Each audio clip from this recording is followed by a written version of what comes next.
Assalamualaikum warahmatullahi wabarakatuh. Perkenalkan, nama saya Farah Fauzia. Saya mahasiswi Universitas Islam Negeri Sumatera Utara, Fakultas Kesehatan Masyarakat. Baik, di sini saya akan memaparkan hasil kerja saya yang bertema alga dengan mata kuliah dasar IPB 3. Definisi alga. Apa sih alga?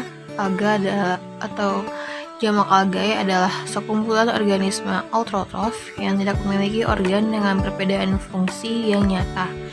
Alga bahkan dapat dianggap tidak memiliki organ, seperti yang dimiliki tumbuhan atau akar, batang, daun, dan sebagainya. Karena itu, alga pernah digolongkan pula sebagai tumbuhan bertalus. Ini adalah gambar alga. Ciri-ciri alga. Ciri-ciri alga yang pertama adalah termasuk organisme eukariotik. Yang kedua, memiliki pirenoid dan dapat menyimpan cadangan makanan. Yang ketiga, memiliki sifat fototautotropik atau fotosintesis.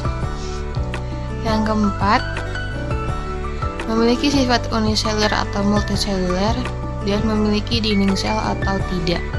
Nah, yang terakhir, yang kelima ini,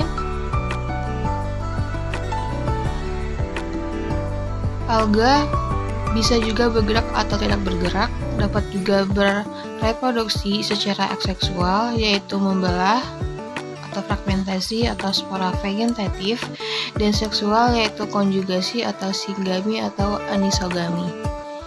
Selanjutnya, habitat alga. Alga bisa hidup di permukaan atau dalam perairan atau akuatik maupun daratan atau terestrial yang terkena sinar matahari. Akan tetapi kebanyakan hidup di perairan. Algae laut memiliki peranan yang sangat penting di dalam siklus unsur-unsur di bumi, mengingat jumlah masanya yang sangat banyak yang kemungkinan lebih besar dari jumlah tumbuhan di daratan. Beberapa algae laut bersel satu bersimbiosis dengan hewan invertebrata tertentu yang hidup di laut, contohnya spon, koral, dan cacing laut.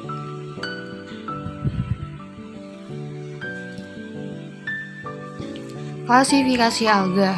Yang pertama, alga Bacillariophyta atau kata lainnya diatom. Ini adalah ganggang uniseluler yang memiliki tudung keras yang disebut fruit stool, yang terdiri dari silika dan ditutupi oleh lapisan organik. Dinding sel terdiri dari epiteka dan hipeka.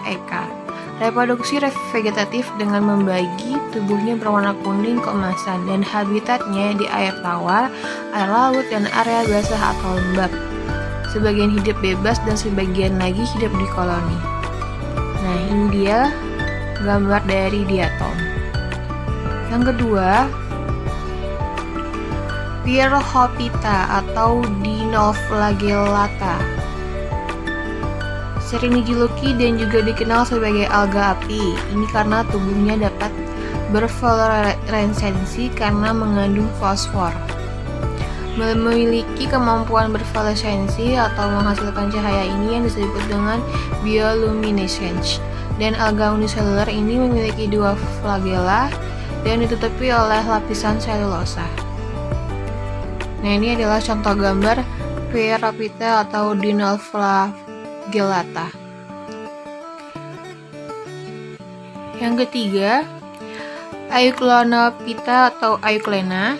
Nah, ini ada bagian-bagian Euclena, ada stigma atau ipods, ada contractile atau fossile, ada mitochondrion, ada nucleus, ada Photorex texture, flagellum, Golgi apparatus, endoplasmic reticulum, dan scleroplast.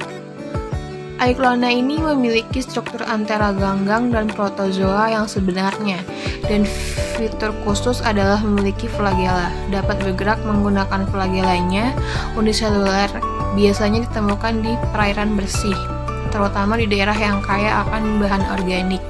Habitatnya di perairan tawar dan tempat-tempat lembab. Yang keempat, Cyanophyta atau alga biru. merupakan satu-satunya organisme prokariotik yang tidak memiliki dinding sel yang mirip dengan bakteri sehingga sebutan lain adalah cyanobacteria. Dan meskipun begitu, tidak memiliki dinding sel atau prokariotik, alga jenis ini memiliki klorofil yang digunakan dalam proses fotosintesis. Nah, yang kelima, ada Chrysophyta atau golden algae. Jenis-jenis alga ini umumnya hidup pada habitat air tawar. Ia mempunyai tubuh yang memiliki sel tunggal atau uniseluler dan bebas dan beberapa membentuk koloni. Tubuh kecil bersel banyak koloni ini dinding sel mengandung silika. Memiliki 2 flagela yang panjangnya tidak sama. Nah, ini adalah gambarnya. Selanjutnya nomor 6. Ada Chlorophyta atau alga hijau. Biasanya hidup di air tawar, air laut, juga di salju, daerah lembab, dan epifit. Tubuh hijau eukariotik karena memiliki pigmen klorofil proses fotosintesis dan mengandung klorofil A dan klorofil B, beta gamma, karotenoid yang terdiri dari sipaksatin, siponein, lutein, violaksatin, dan zeaxanthin. Dan rumput laut ini hidup di koloni. Yang ketujuh ada Rhodophyta atau alga merah, adalah makroalga yang tersebar hampir semua perairan, umumnya merah dan beberapa turunan warna lainnya, karena ini terkait dengan pigmen konstituen,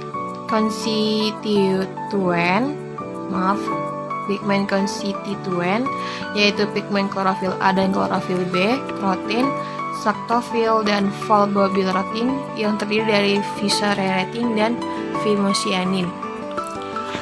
Nah, ini adalah gambar alga merah. Sering kita ketemuin di pantai. Kalau misalkan ada yang sering ke pantai pasti pernah menemukan ini. Nah, yang terakhir, Phaeophyta atau ganggang coklat. Ciri-cirinya berbentuk menyerupai tanaman tinggi. Warnanya umumnya berwarna coklat dan memiliki pigmen yang ditambah klorofil A dan C, saktofil, dan posokatin. Biasanya habitatnya kebanyakan di laut dan mempunyai reproduksi aksesual dengan cara zoospora dan fragmentasi. Manfaat alga. Apa sih manfaat alga? Manfaat alga itu ada 5. Nah, ini yang pertama adalah sumber utama energi pangan. Sebagai tanaman yang memiliki klorofil, ganggang mampu menyerap energi matahari dan kemudian tubuh digunakan sebagai sumber makanan oleh makhluk-makhluk di perairan. Yang kedua, bahan makanan manusia. Sejak dahulu kala, manusia memang telah menemukan berbagai jenis ganggang yang dapat dikonsumsi dan menjadi bahan makanan alternatif alih-alih beras dan jagung. Yang ketiga, bahan pembuatan pupuk. Ini dimungkinkan karena alga memiliki fosfor, kalium, dan beberapa elemen. Yang keempat, sebagai bahan obat dan antibiotik. Pada beberapa jenis ganggang juga ditemukan manfaat yang signifikan untuk proses peracikan obat dan untuk antibiotik. Alga yang bermanfaat untuk antibiotik ini dipelajari secara efektif untuk pencegahan bakteri Escherichia coli. Nah, yang terakhir, pakan ternak. Di negara-negara maritim, ganggang juga digunakan untuk keperluan pakan ternak. Pakanlah hewan yang berasal dari bahan utama, yaitu alga. Biasanya dikonsumsi langsung atau diolah menjadi bentuk pakan ternak yang lebih efisien. Penutup, ya mungkin ini saja yang bisa saya sampaikan. Pelajaran tentang pengertian alga, jenis ciri-ciri dan manfaat secara lengkap, klasifikasinya, habitatnya yang dapat saya sampaikan semoga dapat bermanfaat bagi Anda semua sehingga Anda dapat memahami tentang pengertian alga lebih dalam. Mungkin itu saja yang bisa saya sampaikan, kurang lebihnya saya mohon maaf. Apabila ada kesalahan kata, kesalahan penyebutan saya mohon maaf. Wabillahi taufiq wal hidayah. Wassalamualaikum warahmatullahi wabarakatuh.